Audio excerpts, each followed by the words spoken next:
नमस्कार, मैं रफी और आप देख रहे हैं डीएनएन इंडिया। अजमेर दक्षिण विधानसभा क्षेत्र की जनता की समस्याओं से अवगत होने तथा उनके समाधान के लिए क्षेत्र की कांग्रेस प्रत्याशी डॉक्टर द्रौपदी कोली द्वारा कांग्रेस आपके द्वार अभियान की शुरुआत की गई, जिसके तहत डॉक्टर कोली ने अजमेर के दक्षिण विधानसभा क्षेत्र के लोगों की समस्याओं को सुना और उनके समाधान का आश्वासन दिया। अजमेर दक्षिण विधानसभा क्षेत्र की जनता की समस्याओं से अवगत होने तथा उनके समाधान के लिए क्षेत्र की कांग्रेस प्रत्याशी डॉक्टर द्रौपदी कोली द्वारा कांग्रेस आपके द्वार अभियान की शुरुआत की गई, जिसके तहत डॉक्टर कोली ने अजमेर के दक्षिण विधानसभा क्षेत्र के लोगों की समस्याओं को सुना और उनके समाधान का आश्वासन भी दिया। बताया कि चिरंजीवी योजना में स्वास्थ्य संबंधी लोगों को परेशानी का सामना करना पड़ रहा है। वृद्ध और विधवा पेंशन कई महीनों से बंद पड़ी है। सीवरेज लाइनों की कमी के कारण एक बड़ी समस्या सामने आई है। डॉक्टर कोली ने कहा कि जनता की समस्याओं के समाधान के लिए जिला प्रशासन के अधिकारियों से मिलकर उनके संज्ञान में लाया जाएगा। अपने अभियान को मजबूती प्रदान करने की ओर अग्रसर करते हुए ब्लॉक पदाधिकारियों और क्षेत्र के लोगों से डॉक्टर कोली ने उनके घर जाकर मुलाकात की। वहीं इसी दौरान कोली ने कहा कि यह अभियान लगातार जारी रहेगा जब तक कि आमजन की समस्याओं का समाधान पूर्ण रूप से न हो जाए। समस्याओं के समाधान के लिए जिला प्रशासन के अधिकारियों से मिलकर उनके संज्ञान में लाया जाएगा और अगर शीघ्र ही समस्याओं का समाधान नहीं किया गया तो एक बड़े रूप में धरना प्रदर्शन आयोजित किया जाएगा। अभियान चालू किया है कि कांग्रेस आपके द्वार, जो कि लोगों की समस्या इतनी है, कोई उनकी समस्याओं पर ध्यान देता नहीं है। तो हमारे ब्लॉक के कार्यकर्ता, हमारे कांग्रेस के वार्ड के कार्यकर्ता सारे मिलकर प्रत्येक घर जाकर लोगों के समाचार हालचाल पूछ रहे। दूसरा, यहाँ की जन समस्याओं को देख रहे हैं और जन समस्याओं को यहाँ पर लेकर इकट्ठा करके हम प्रशासन से कोशिश करेंगे कि इनकी समस्याओं का जल्दी से जल्दी निदान हो, जिससे कि ये लोग बरसों से अभी तक इनके कोई समस्या का समाधान हुआ नहीं। तो अब हमने ये अभियान चालू किया है कि जिससे काम जल्दी से जल्दी हो जाए, लोगों को घर बैठ के काम मिल जाए। और कई चीज़ें आ रही है, अभी मैंने देखा कि कई जगह कचरे की, डिपो की, राशन की, पेंशन की, लोगों के 6-6, 8-8 महीने हो गए पेंशन नहीं मिल रही है। लोगों के राशन बंद हो रखे हैं, लोगों को राशन ही नहीं मिल रहे हैं, मजदूर डायरी नहीं है, कोई विधवा को कोई पेंशन नहीं है। तो ये सब काम हमारे सरकार ने किए, लेकिन इस सरकार ने आके उनकी सारी योजनाएं बंद कर दी। इसलिए लोगों में आक्रोश है और हम लोगों की चाहते हैं कि समस्या का समाधान जल्दी से जल्दी करें। अगर नहीं होगा तो इसके लिए भी हमें प्रदर्शन करना पड़ेगा। हमें समस्याओं को समाधान करने के लिए जनता के बीच में आ रहे हैं, तो जनता की समस्याओं को समाधान करने के लिए हमें प्रशासन को जागरूक करना पड़ेगा। अगर नहीं मानेंगे। अजमेर स्मार्ट सिटी में ऐतिहासिक विजय स्मारक दुर्दशा का शिकार है। विजय स्मारक के आसपास गंदगी व मादक पदार्थों के ढेर लगे हुए हैं। शहर जिला कांग्रेस अध्यक्ष विजय जैन ने साफ सफाई व खानाबदोश स्थानांतरण की प्रशासन से अपील की। अजमेर स्मार्ट सिटी में ऐतिहासिक विजय स्मारक दुर्दशा का शिकार है। स्मारक के चारों तरफ गंदगी का आलम है। करोड़ों रुपए की लागत से बनाए गए कई स्मारक अब खानाबदोशों का अड्डा बन चुके हैं। अजमेर शहर में काफी वर्षों पुराने स्मारक बने हुए हैं, जिनमें से एक है विजय स्मारक, जिसके आसपास गंदगी व मादक पदार्थों के ढेर लगे हुए हैं। स्मारकों की देखरेख नगर निगम के हाथ में है। नगर निगम द्वारा स्मारकों के बेहतर रखरखाव के लिए विभिन्न संस्थाओं को इनका जिम्मा दिया गया है। शहर के अधिकतर स्मारक दुर्दशा का शिकार बने हुए हैं। शहर जिला कांग्रेस अध्यक्ष विजय जैन ने कहा कि नगर निगम व जिला प्रशासन को इसकी सुध लेनी चाहिए। शहर में ऐसी बहुत सी जगह हैं जहां गंदगी का ढेर लगा हुआ है। खानाबदोश ने कब्जा कर रखा है। प्रशासन को इस पर कार्रवाई करते हुए खानाबदोश को सुरक्षित उनके बसेरों में स्थानांतरित करने के साथ ही गंदगी से अटे पड़े स्थलों को साफ करवाना चाहिए। देखिए, शहर में विभिन्न जगहों पर ये स्थिति बनी हुई है। ना तो नगर निगम और ना ही यहाँ का प्रशासन जो है इस पर सुध ले रहा है। आज बजरंगगढ़ जहाँ हमारा विजय स्मारक बना हुआ है, साथ ही हमारा सूफी संत ख्वाजा मोइनुद्दीन चिश्ती साहब की दरगाह के आसपास का एरिया ले लें। अपन शहर में ऐसे कई स्थान हैं, चाहे अस्पताल के बाहर का ले लें, अपन जवाहरलाल नेहरू चिकित्सालय हो, चाहे संत फ्रांसिस नर्सिंग होम हो। यहाँ हाल ऐसा है कि इन लोगों ने पूरा कब्जा कर रखा है और ये लोग छोटी छोटी ऐसी कई हरकतें कर देते हैं जिससे आम आदमी बहुत परेशान होता है और हमारे शहर की गरिमा भी खराब होती है। मेरा निवेदन यही है कि भाई यहाँ नगर निगम हो चाहे जिला प्रशासन हो, इसकी सुध ले और इनको यहाँ से बेदखल करके और उस स्थान को सुरक्षित मुहैया कराया जाए। यही तो मैं कह रहा हूँ कि प्रशासन इस पर सुध लेवे और नगर निगम में जहाँ इतना बड़ा स्टाफ है तो उस स्टाफ में ड्यूटी भी रखे कि उधर अपन सफाई कर्मचारी के रूप में या अपनी सुरक्षा के रूप में वहाँ जो है अपनी व्यक्तियों की वहाँ ड्यूटी लगाई जाए, जिससे कि अपना विजय स्मारक और आसपास के क्षेत्र। सेवानिवृत्त राज्य कर्मचारी संयुक्त समन्वय समिति के सेवानिवृत्त कर्मचारी अजमेर जिला मुख्यालय पहुंचे और पेंशन भुगतान की व्यवस्था को सुनिश्चित करवाने के लिए प्रदर्शन कर जिलाधीश को मुख्यमंत्री के नाम ज्ञापन सौंपा। सेवानिवृत्त कर्मचारियों की मांग है कि पेंशनर्स को प्रत्येक माह की 1 तारीख को उनके पेंशन खाते में पेंशन जमा कराने तथा मोबाइल पर मैसेज भेजने की व्यवस्था सुनिश्चित हो। सेवानिवृत्त राज्य कर्मचारी संयुक्त समन्वय समिति के सेवानिवृत्त कर्मचारी अजमेर जिला मुख्यालय पहुंचे और पेंशन भुगतान की व्यवस्थाओं को सुनिश्चित करवाने के लिए प्रदर्शन कर जिलाधीश को मुख्यमंत्री के नाम इस संबंध में ज्ञापन सौंपा। कर्मचारियों ने बताया कि दिसंबर 2022 से पूर्व सेवानिवृत्त कर्मचारियों को बैंकों के माध्यम से पेंशन का भुगतान बगैर राजपत्रित अधिकारी से प्रमाणित कराए जीवित प्रमाण पत्र जमा करवाने एवं पूर्व वर्ष की पेंशन डिटेल की निःशुल्क व्यवस्था उपलब्ध करवाई जाती रही थी और माह की अंतिम तिथि 26 या 27 तारीख को पेंशन का भुगतान सहित सभी प्रकार के मैसेज मोबाइल पर प्राप्त होते रहते थे। किंतु 2022 के बाद ये सभी कार्य पेंशन विभाग को सौंप दिए गए, जिससे प्रतिवर्ष जीवित प्रमाण पत्र जमा कराने के लिए राजपत्रित अधिकारी से प्रमाणित कराने, यदि 1 या 2 तारीख को राजकीय अवकाश होता था तो पेंशन का भुगतान 3 तारीख को किया जाता था। इसके साथ ही 1 तारीख को भुगतान दोपहर बाद किया जाता था, जिससे पेंशनर्स को मजबूरी में पूरे दिन ही बैंक में बैठना पड़ता था। सेवानिवृत्त कर्मचारियों की मांग है कि प्रदेश के सभी पेंशनर्स को प्रत्येक माह की 1 तारीख को उनके पेंशनर्स खातों में पेंशन जमा कराने तथा मोबाइल पर मैसेज भेजने की व्यवस्था सुनिश्चित करवाई जाए। ये 2022 से पहले सेवानिवृत्त कर्मचारियों को पेंशन संबंधी जो भी काम थे बैंक द्वारा किया जाता था। बैंक में जो हमारी व्यवस्था थी 25 तारीख को पेंशन आ जाती थी। इसके अलावा साल भर का डिटेल हमारी पेंशन की बैंक वाले देते थे। इसके अलावा जीवित प्रमाण पत्र बैंक में जमा कराते थे, उसमें गजटेड अफसर की और वेरीफाई करने की जरूरत थी। किंतु 2022 के बाद सारा काम पेंशन ट्रेजिंग दे दिया। पेंशन ट्रेजिंग की व्यवस्था ये है, पेंशन डिमांड वाले हमें क्या समय पर पेंशन नहीं देते। यदि 1 या 2 तारीख को अवकाश हो जाता है तो पेंशन 3 को मिलती है। हमारा निवेदन है कि चाहे कुछ भी हो, हमें 1 तारीख को पेंशन मिलनी चाहिए। 1 तारीख को दोपहर 11 बजे तक पेंशन आ जाए तो हमारे लोगों को राहत मिलेगी, क्योंकि लोग सुबह 11 बजे आए थे पेंशन के लिए, पेंशन 2 बजे 3 बजे आती है, लोग परेशान होते हैं, दिन भर बैंक में बैठते हैं। हम सरकार से मांग करते हैं कि हमें 1 तारीख को पेंशन मिले और 11 बजे तक सभी खाते में पेंशन आ जाए तो कर्मचारियों को राहत मिलेगी। यहाँ रुकते एक छोटे से ब्रेक के लिए, जल्द हाजिर होंगे खबरों के नए सफर के साथ। कैंसर बीमारी ही ऐसी है, चिंता तो होगी ना। लेकिन अब अपनी चिंता को बदलो विश्वास में, क्योंकि आदिनाथ कैंसर मेडिसिटी में है रेडियोथेरेपी, कीमोथेरेपी और कैंसर सर्जरी के उपचार के साथ आधुनिक सुविधाएं भी। विजिट करें आदिनाथ कैंसर मेडिसिटी एट चाची आवास Ajmer.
Excited?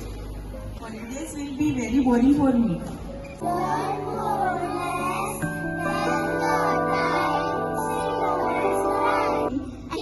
For visiting black rice and sugar. This black rice has a very unique flavor. या किसी और दुकान के काउंटर पर नहीं होगी। हमारे यहाँ पर हर प्रकार की मिठाई शुद्ध देसी घी से तैयार की जाती है। और अगर घर में कोई पार्टी कर रहे हो या फिर विवाह का प्रोग्राम है, किसी बच्चे का जन्मदिन मना रहे हो, तो इन सब मौकों पर ऑर्डर पर स्पेशल मिठाई तैयार करवाने का खास प्रबंध किया गया है। इसके साथ हमारे यहाँ पनीर, दही, लस्सी आदि सामान भी मिलता है, जिसको आप ऑर्डर पर मंगवा सकते हैं। ज्यादा जानकारी के लिए आप हमें संपर्क कर सकते हैं। आशु स्वीट्स, नसीराबाद रोड, नगरा, अजमेर और आबकारी के पास Taragarh road, Ajmer. Mobile number 9414709358। Ajmer के कृष्णगंज थाना क्षेत्र में चोरी के मामले में 2 आरोपियों को पुलिस ने गिरफ्तार किया है। किशनगंज थाना पुलिस ने सीसीटीवी फुटेज के आधार पर बावलिया गैंग के 2 सदस्यों को गिरफ्तार कर न्यायालय में पेश किया। अजमेर के किशनगंज थाना क्षेत्र में चोरी के मामले में 2 आरोपितों को पुलिस ने गिरफ्तार कर लिया है। किशनगंज थाना पुलिस सीसीटीवी फुटेज के आधार पर बावरिया गैंग के 2 सदस्यों को गिरफ्तार कर आज न्यायालय में पेश करेगी। किशनगंज थाने के हेड कांस्टेबल ने बताया कि फ्रेंड्स कॉलोनी निवासी डेविडसन ने थाने में उपस्थित होकर रिपोर्ट दी थी कि पिछले महीने की 25 तारीख को उनका पूरा परिवार चर्च गया हुआ था। दोपहर के करीब 1 बजे अज्ञात चोरों ने घर में रखे सोने चांदी के साथ अन्य सामान चोरी करके फरार हो गए थे। पीड़ित की रिपोर्ट पर किशनगंज थाना पुलिस ने मुकदमा दर्ज किया था, जहां इस मामले के तहत एसपी वंदिता राणा के निर्देशानुसार इस मामले में आरोपियों की धरपकड़ के लिए टीम का गठन किया गया था, जिसमें टीम प्रभारी हेड रामनिवास व प्रेमाराम ने आसपास के क्षेत्रों के सीसीटीवी फुटेज खंगाले और फुटेज में बागरिया गैंग के होने का अंदेशा बना, जिस पर पुलिस द्वारा कार्रवाई करते हुए 18 जनवरी 2025 को बागरिया गैंग के 2 सदस्यों को गिरफ्तार किया गया, जिन्हें न्यायालय में आज पेश किया जाएगा। साथ ही पुलिस अन्य आरोपियों की तलाश में जुटी हुई है।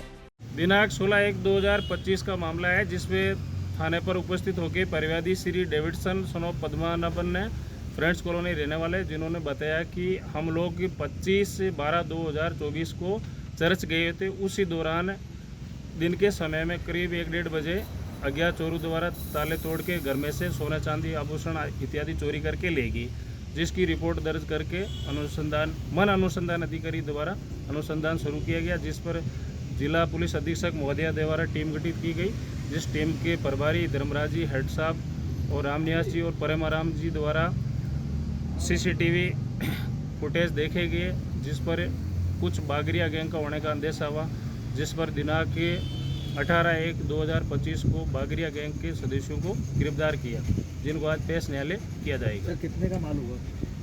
माल तो अनुमानित तो अभी बाकी अनुसंधान से पता पड़ेगा। सर, इनसे कुछ माल भी बरामद हुआ? कुछ माल अभी बरामद नहीं हुआ और पीसी लाएंगे, तब जो भी है अनुसंधान में आएगा तब पता लगेगा। सर, क्यों दुर्गालाल के 7 मुकदमे दर्ज है, जिसमें अधिकतर मुकदमे इसके हरियाणा, करनाल, गुरुग्राम के हैं, जहाँ स्थायी रूप से ये झुग्गी झोंपड़ियाँ डाल के सेक्टर नंबर 29 में वहाँ निवास करते हैं इनके पेरेंट्स वगैरह, और वहीं की है। एक पाली जिले की है, बाकी एक दूसरा है चिंकल उर्फ मंगल, जिसके एक मुकदमा गुरुग्राम सेक्टर में दर्ज है डीएलएफ थाने में। सर, घटना में ये 2 ही है या और भी? फिलहाल ये 2 का ही पता लगा है, बाकी जो भी है और अनुसंधान कर रहे हैं, गहनता से अनुसंधान करेंगे, जो भी अगर और सामने आएगी स्थिति तो स्पष्ट हो जाएगी।